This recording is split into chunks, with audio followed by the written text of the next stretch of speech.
And are you refreshed? Good. Now what?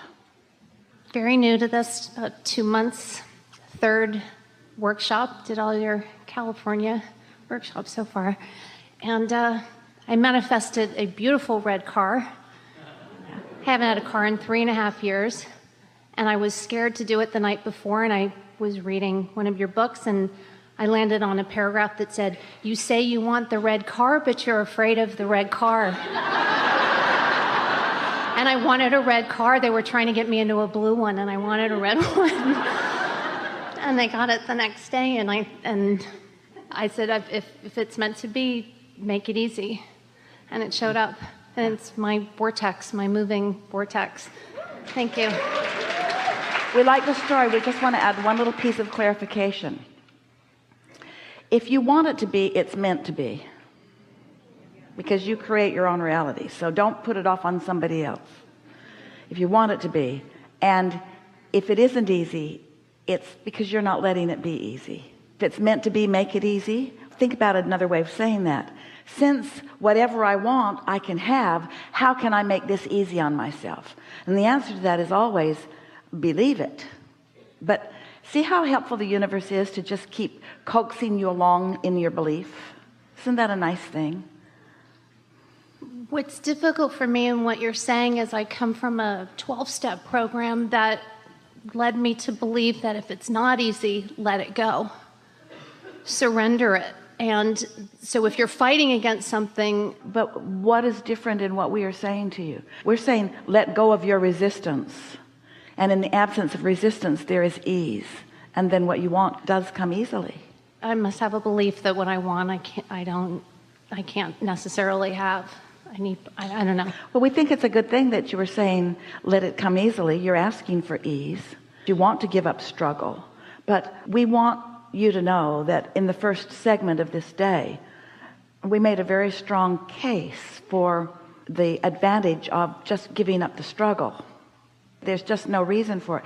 It's self-imposed every time, and it's you working against you. And once you get that, then things do get easier. One more thing. You've inspired us to say this. This is a really good thing. You're going to like this. So we talk a lot about the path of least resistance, and what we mean is your inner being knows where you stand in terms of manifestation and emotion, vibration, in relationship to everything you want, meaning everything that's in your vortex. Your inner being knows where you are in relationship to all of it, and your inner being knows the path of least resistance. So what that means is your inner being, in its complete, absolute love for you, takes into consideration every belief that you have that is in your way and still leads you around those beliefs to what you want. Don't you like knowing that? Your inner being isn't saying, clean it up and then we'll talk. Your inner being is saying, you are where you are, what you want is what you want, and with all of this in consideration, this is the path of least resistance. This is your path of least resistance, or most allowance, around your resistance, which is just fine. Feel that. So that means the more you can trust that your inner being knows where you want to be, and trust that your inner being knows where you are and isn't mad at you, and trust that your inner being knows where you are and isn't holding it against you, and so therefore isn't making it more difficult, that 100% of the time your inner being is making it as easy as you will let it be. But your inner being cannot believe for you. Your inner being can only know what your inner being knows, and in time you can show yourself that you know it too. Okay, so this is a perfect segue to the question that since San Diego I've been wanting to ask. I'd like some clarity on my business. I have a business I've been working on for 3.5 years, and as much as I've enjoyed and really loved so many pieces of it, it's a dog treat business, but I love the photo shoots and the Instagram and all the pieces of it. The needle on the sales won't move. $500,000 has been put into this business, and the needle on the bags won't move. And I'm having a Kickstarter next month, which is my last idea to save this business that means so much to me, but I don't understand why I'm learning and I'm enjoying and I'm growing. But you see, you're not only doing that, you're doing both. You love this and you don't love that. You said some really powerful things to us about beliefs. Your belief is that the needle won't move. You're a wise woman. The reason that you believe it is because you're watching it. You're not making it up. You're watching it, and therefore you believe it, and therefore you can't get past it. And it's a lot to ask somebody to not believe what is. We're not saying don't believe it, because it is. We're not saying don't believe it because the accountants will back it up with their figures. We're not saying don't believe it. We're saying don't give your attention to beliefs that hurt you when you give your attention to beliefs that hurt you. Don't give your attention to beliefs that hurt you when you give your attention to beliefs that hurt you. We're saying don't give your attention to beliefs that hurt you. We're saying there's no value in giving your attention to a belief that hurts you. We're saying there's no value in giving your attention to something that is true that you don't want. Because every time you give your attention to something that's true that you don't want, you practice the vibration of it and you don't let it be easy. And then the needle won't move. The needle won't move because your beliefs don't move. And your beliefs don't move because you keep looking at what is.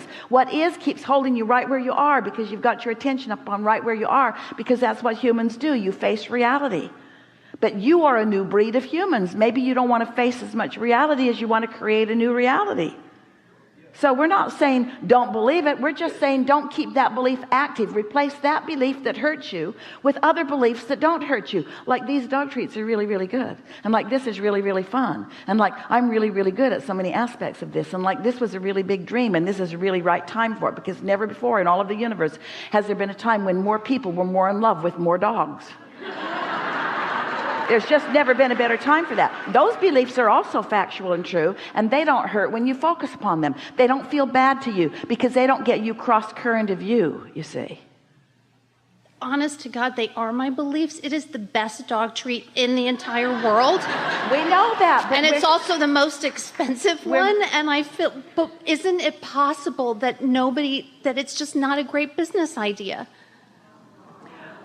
Isn't it possible that I'm barking up the wrong tree?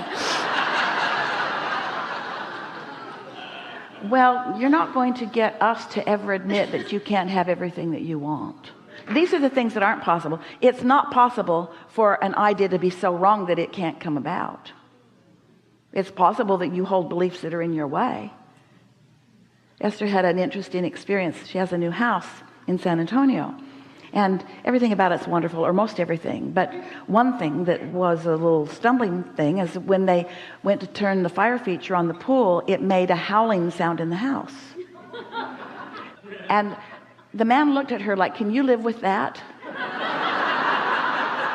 And she looked at him like, "Are you an idiot?"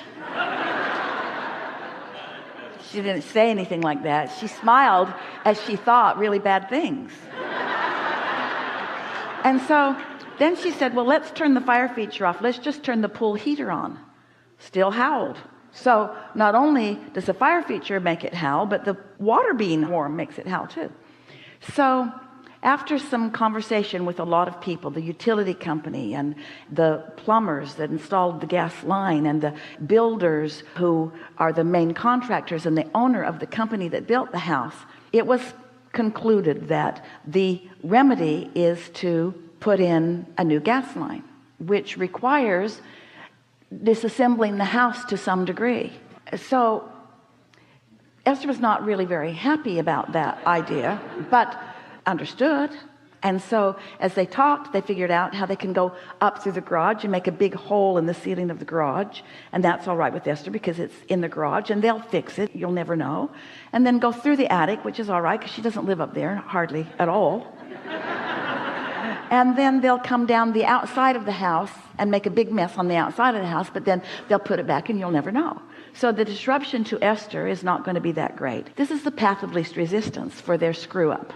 So as Esther got thinking about it, she got very philosophical about it and very Abrahamish about it. And she thought, my house and its things, my water heaters and my range and my fireplaces and my fire feature and my pool and its heater are asking for more than the supply can give. I have more desire than belief. The fact that that pool, that house was asking for more than that system could provide. Esther doesn't take anything that happens in her life experience as just a funny fluke. She owns it all. She knows that something about that is information for her. I've got a bigger desire than I have a supply. Oh, where have I heard that before? As she thought back about all the conversations about open your valve, open your valve, open your valve, and let the energy that creates worlds flow through.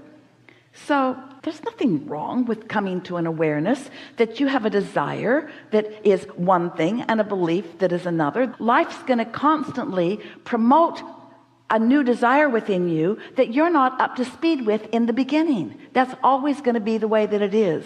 But when you give up or try, you can't do it. What you said is it possible that I should let this desire go? No, that's never the answer. Get more gas. Get more gas. Do whatever it takes to get bigger pipes. Do whatever it takes to get a bigger belief. Do whatever it takes to improve the flow. Because here's what the other alternative is. The other alternative is such shortage consciousness that it cannot abide in your vibration. Such shortage consciousness that, is it possible that I'm wanting more than the universe is willing to provide for me? No, never. That's why you were born into this physical experience, to ask for more and more and more and more and more. You are out here on the leading edge to ask of the universe, to demand of the universe, to expect of the universe that it can deliver as much fuel as is needed for the desires that this time-space reality can produce in you. You see? So the answer is never, ever, ever, ever, ever say, oh, never mind, just cap off the fire feature, I don't mind. I can bathe in a hot tub and I hardly ever get in the pool anyway. And hot pool makes steam sometimes and that's not pleasant. And I don't want to create my own cloud atmosphere out there. So anything that doesn't work, just cap it off and let's call it a day. No! Make every single thing work. Make it all work. Make it all work. Make it all work and make it all work the way you want it to be. Because the universe has the power to give it to you. Why would you settle for less? And do you know what? You're the only one who's got your hands on the valve. It's only you. It's only you. So it's only your bogus thoughts about your business that are making you not let the needle move. That's all. Don't give the credit or the power to anybody else. And the best thing is when something doesn't go right, you know what it does? Makes you want it to go right more. Esther has never ever thought so much about gas in her house, in her life. It never even occurred to her that this was a thing. It's making her wonder what other fire features she might want. Because now she has high pressure line into her house and a mega meter from the street. They brought her the biggest gas meter that's ever been installed in a neighborhood. And so she's thinking, oh, gas to spare. What might I light? Maybe I'll light up the sky. There are no limits. And so don't be hard on yourself. We are not being hard on yourself that you've got some beliefs that are in the way. A strong enough desire will blast beliefs that are in the way out of the way. But that wasn't what your tendency was just now. You were leaning in the direction of trying to do the impossible, which is give up on your desire. Never do that. And nearly every mega business had stumbling blocks in the beginning, which focused the desire stronger and stronger. Limp desire doesn't make mega businesses. Strong desire does.